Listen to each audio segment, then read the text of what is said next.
chemins se sont arrêtés pour nous et pour vous à Limoges. Nous sommes ici dans le quartier des Coutures. C'est une des premières cités à avoir vu le jour à Limoges dans les années 20. La cité des coutures incarne profondément quelque chose. Elle incarne la question du logement au moment où elle devient cruciale, où elle s'impose. Limoges est une ville qui connaît pleinement l'industrialisation et l'afflux de population qui viennent pour gagner leur pain, leur croûte, et il faut loger. La cité des coutures, c'est Roger Gontier, l'architecte. Il est architecte urbaniste, il touche au paysagisme, il est couteau suisse en quelque sorte.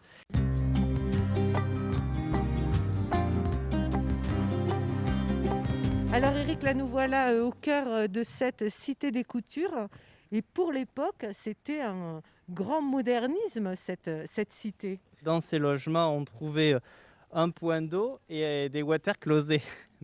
Mais pour la douche, une notice pour apprendre à bien te doucher, il fallait aller au bain-douche qui était au cœur du quartier. Donc il y avait aussi tous les équipements que sont l'école, la crèche. Et puis il y avait une série de magasins tout autour qui permettaient de s'approvisionner au plus près. Tout ça, c'était une cohésion sociale.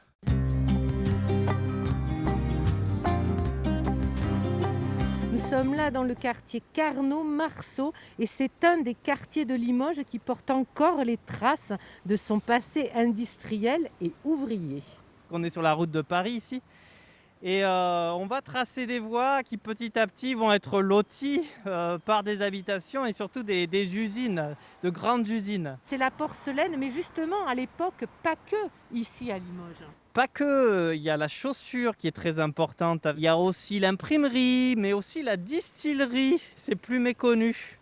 Ah, mais justement alors, une distillerie d'ailleurs qui se trouve dans le quartier parce que j'ai eu la chance tout à l'heure d'aller rencontrer Monsieur Nouot dans sa distillerie. Vous êtes le responsable, l'heureux personnage responsable de ce sublime lieu.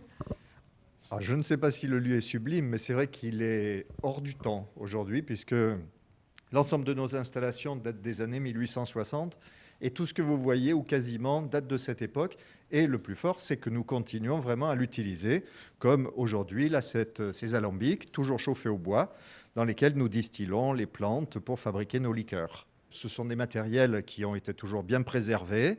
Ça a de la valeur, ça a une valeur surtout sentimentale. Et puis de pouvoir continuer à travailler comme cela se faisait il y a 100 ou 150 ans. J'y étais à cette distillerie, tu vois, je te l'avais dit. Donc là, on est toujours dans ce quartier Carnot-Marceau, au pied des Halles. C'est un lieu qui est très vivant et qui vient d'être restauré.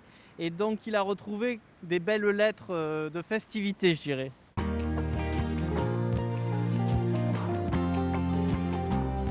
Nous sommes donc ici avec mon camarade Eric au parc Victor Thuya, un des magnifiques parcs de la ville. Ce parc, il a la réputation d'être un des parcs remarquables de la ville quant à sa richesse botanique, Eric. Oui, un vrai havre de paix avec un exotisme certain qui a été donné par un certain Fizeau Lavergne qui avait agrémenté son parc d'essences venues d'ailleurs, et notamment des États-Unis, à l'image du séquoia au fond, ou alors des cyprès chauves. Il a ses racines comme ça qui partent, et puis tu vas les retrouver à 10 mètres, 15 mètres. En fait, c'est un arbre qui respire par ses racines.